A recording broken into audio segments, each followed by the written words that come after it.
Hey guys, it's Nick from the Iron Bow Fly Shop, and today I'm going to talk to you about drag systems in fly reels and why you might need one.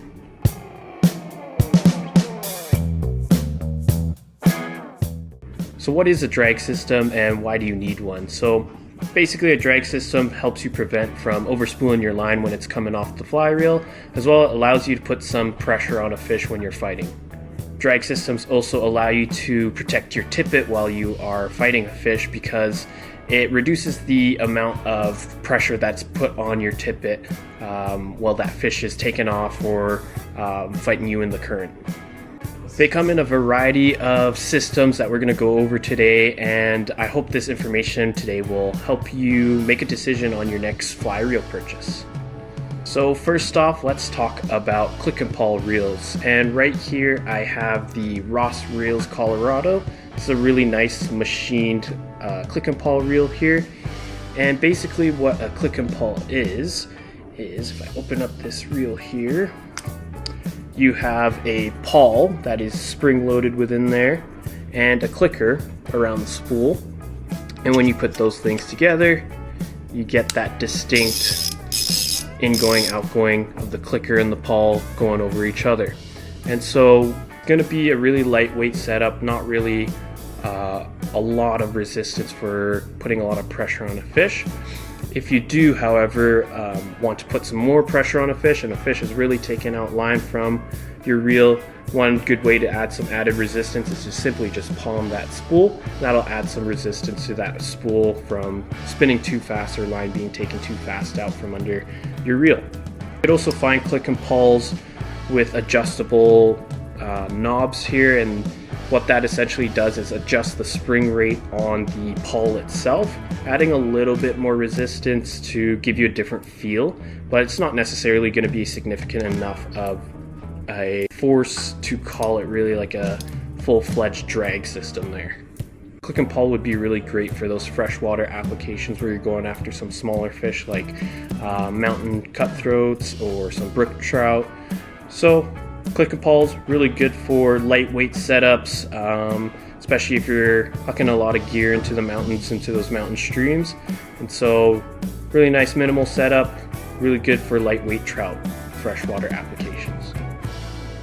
Alright, now let's talk about disc drag systems, and this is probably the most common drag system we'll see in modern reels now, and they operate on the basis of stacked discs that are compressed together, and you kind of control that pressure on the drag knob, and that will give you the friction or the stopping power when line is being taken out of your reel by a fish or by you, and that's really going to allow you to have some stopping power on a fish that's really fighting hard or fighting in a current, and that'll also allow you to protect your tippet by not putting too much pressure on your tippet.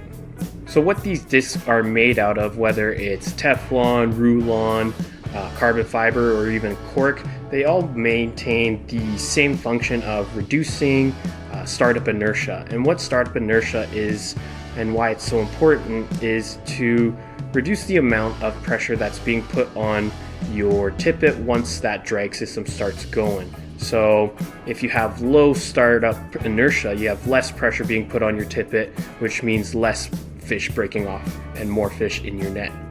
So disc drags, generally they're not sealed drag systems, and so it's not recommended to bring them into saltwater environments because that could cause some premature wear on your gear.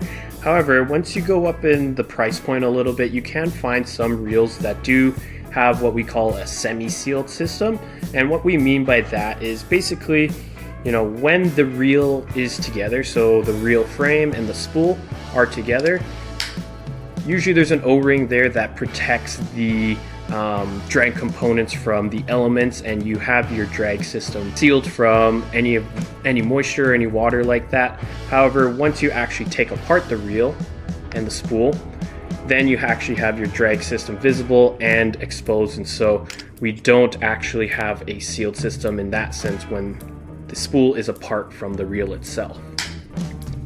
I'll just show that one more time on another reel such as this Lamson Remix. So again, when put together, sealed drag system, but when we put it apart, you know, you can see the drag components in there, and it's definitely not a sealed drag system. So on the topic of lamps and reels, I just also wanted to bring up another system which are called conical drags. And they work on the same basis of disc drag systems, but instead of stacked discs, we actually have matched cones that are being compressed together, and that gives you the drag force that you need. Again, these are sealed drag systems only when they are put together. So for those reasons, disc drag systems are really great for freshwater applications, especially if you're going after those bigger fish, you know, bigger brown trout, bigger rainbows, and even bull trout. They have the stopping power to put enough pressure on those fish, as well as protect the amount of pressure you're putting on your tippet. And so these are really great for all trout, you know, even bass, freshwater applications, that kind of thing. And lastly, we have fully sealed drag systems, and this is going to be for those saltwater anglers.